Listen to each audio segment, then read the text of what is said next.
Welcome friends, সমাজ blog থেকে daily blog নিয়ে এসেছি। বন্ধুরা, আশা করি তোমরা সবাই ভালো আছো। রাখি বন্ধনে সবাইকে শুভেচ্ছা জানাচ্ছি, ভালোবাসা জানাচ্ছি। আজকে হচ্ছে রাখি পূর্ণিমা, শনিবার। আজকে পূর্ণিমায় তোমরা সবাই যারা আমার ব্লগ দেখো জানো, পূর্ণিমায় কিন্তু আমার ভোগ দিতে হয়। গুরুদেব আছে আমাদের, সেই ভোগ কিন্তু রান্নাবান্না হচ্ছে এখন। আগে আমি সব কিছু বাসনগুলো আগে এমনি জল দিয়ে ধুয়ে নিয়েছি, কারণ মাসে একটাই করেই হয়, সেই জন্য বাসনগুলো জল দিয়ে ধুয়ে নেওয়া হয়। তারপরে সব সবজিগুলো কিছু কিছু করে শুরু করে দিই, কেননা গ্যাসের মধ্যে যাতে খুব তাড়াতাড়ি রান্না হয়ে যায়। দুটো আছে, সেই জন্য খুব চটজলদি রান্না করে আমি পুজোটা তাড়াতাড়ি করে সারবো, কারণ বর খেয়ে অফিসে যাবে। পায়েস বসিয়ে দিয়েছি, দেখো ওর পাশে কিন্তু পায়েস বসিয়ে দিয়েছি। গোবিন্দভোগের চাল দিয়ে পায়েস হচ্ছে। আর এদিকে হচ্ছে বেগুন আর পটল সব একসাথে দিয়ে দিয়েছি ভাজার জন্য। পায়েস হতে একটু টাইম লাগে, সেই জন্য পায়েসটা কিন্তু আমি আগেই বসিয়ে দিয়েছি। আজকে হচ্ছে ভোগে রান্নাবান্না হবে, পোলাও করব।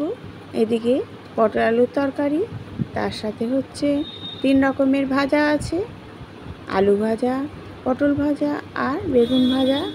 আর তার সাথে হচ্ছে লুচি হবে, পায়েস হবে, ফল হবে, এদিকে চাটনিও হবে, অনেক কিছু হবে। সবই তোমাদের সাথে শেয়ার করছি। অবশ্যই ব্লগটা তোমাদের ভালো লাগবে, দেখতে থাকো তোমরা। এদিকে কিছু বসিয়ে কিছু আবার কেটে নিচ্ছি। পটল আর বেগুনটা বসিয়ে দেখো আলুটা কেটে নিয়েছি, আলু ভাজবো। এটা তুলে নিচ্ছি, তুলে নেওয়ার পরে আলুগুলোকেও দিয়ে দেবো। আমাদের গুরুদেব হচ্ছে সত্যনারায়ণের পুজো হচ্ছে, পুজোর জন্য আমি ভোগ রান্না করছি।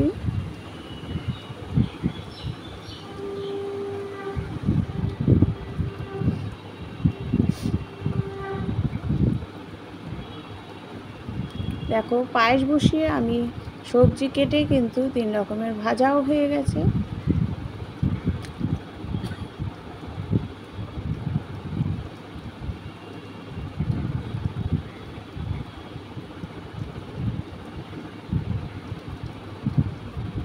তারপরে হচ্ছে লুচিটা ভেজে নিচ্ছি। ময়দাটা আর ছেনে দিয়েছে আর বেলেও দিয়েছে আমার শাশুড়ি, আর লুচিটা আমি ভাজছি।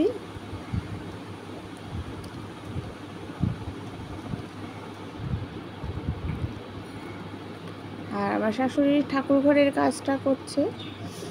এদিকে ময়দা শুধু ছেনে দিয়েছিল, ময়দা ছেনে বেলে দিয়েছিল, তারপরে উপরে চলে গেছে। উপরে হচ্ছে ঠাকুর ঘর আছে, ঠাকুর ঘরের কাজটা গোছানো, ওটাও একটা বড় কাজ। সেই কাজটা আমার শাশুড়িই করছে।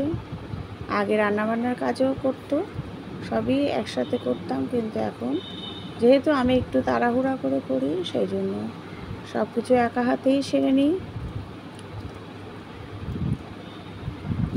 লুচিটা ভাজা হয়ে গেছে, পাশে কিন্তু পায়েসও নামিয়ে দিয়েছি, পাশে কিন্তু পটল আলুর তরকারিও নামিয়ে দিয়েছি। পটল আলুর তরকারিটা দেখাইনি তোমাদের। তারপরে দেখাচ্ছি হচ্ছে পোলাওটা, জল গরম বসিয়েছি কড়াইতে। তারপরে এটা ফোড়ন দিচ্ছি হচ্ছে তেজপাতা, শুকনো লঙ্কা, দারচিনি আর এলাচ। আর চালটা আমি গোবিন্দভোগের চাল দিয়ে করছি। গোবিন্দভোগের চালটা ভিজিয়ে রেখেছিলাম, ভিজিয়ে ভালো করে ধুয়ে রেখে দিয়েছিলাম, যাতে জলটা পুরো টেনে যায়। একটু ড্রাই হয়ে গেলে তখন কিন্তু চালটা দিয়ে দিয়েছি ফোড়নের মধ্যে, নুন আর হলুদ দিয়ে। চালটা কিন্তু খুব ভালো করে ভাজতে হয়। পোলাও রাইসে কিন্তু রাইসটা ভালো করে ভাজতে হয়, যাতে কড়াইয়ের মধ্যে একদম লেগে না যায়, আলগা হয়ে যায়। তখন বুঝবে যে পোলাও চালটা ভালো মতো ভাজা হয়ে গেছে। তারপরে জল দিয়ে দিলাম। পরিমাণ হচ্ছে, যদি 1 কৌটো চাল নাও তাহলে 2 কৌটো জল নেবে। এটা হচ্ছে এই পরিমাণে পোলাওটা রান্না করবে।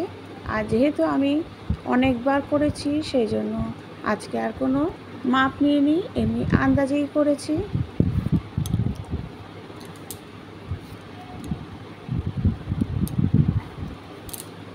দেখো কম আছে ঢেকে রেখে দিয়েছিলাম। জলটা যখন দেখবে হালকা একটুখানি, পুরোটাই বলতে গেলে টেনে গেছে, তখন কিন্তু চিনিটা দেবে। চিনিটা দিয়ে একটু মিশিয়ে দিয়েছি। একদম জোর করে কিন্তু কড়াইয়ের থেকে লেগে গেলে একদম তুলবে না।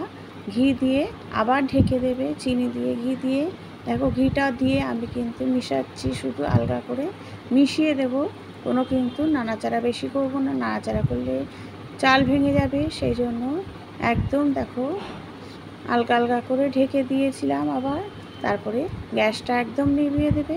গ্যাসটা নিভিয়ে দেওয়ার পরে কিছুক্ষণ পর এটা কিন্তু নাড়বে, তাহলে একদম নিচ থেকে আলগা হয়ে যাবে, চালগুলো একদম গোটা গোটা থাকবে, একদম ঝরঝরা পোলাও কিন্তু রেডি হয়ে যাবে। যেইভাবে বললাম সেভাবে করো, দেখবে একদম সুন্দর পোলাও রেডি হয়ে যাবে।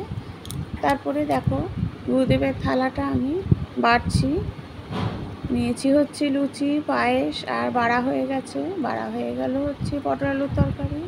এখন বাড়লাম চাটনি, তারপরে 3 রকমের ভাজা দেব, তারপরে পোলাওটাও দেব। সব দিয়ে গুরুদেবের থালা সাজানো হয়ে গেল। এরপরে কিন্তু গুরুদেবের পুজো হবে।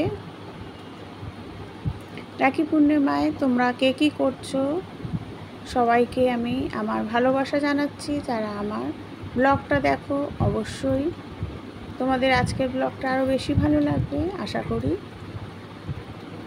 ভাই বোনদের ভালোবাসা এবং শুভেচ্ছা জানাচ্ছি।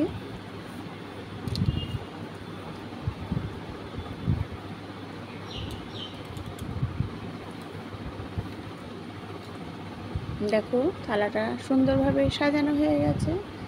এবার গুরুদেবকে নিবেদন করা হবে।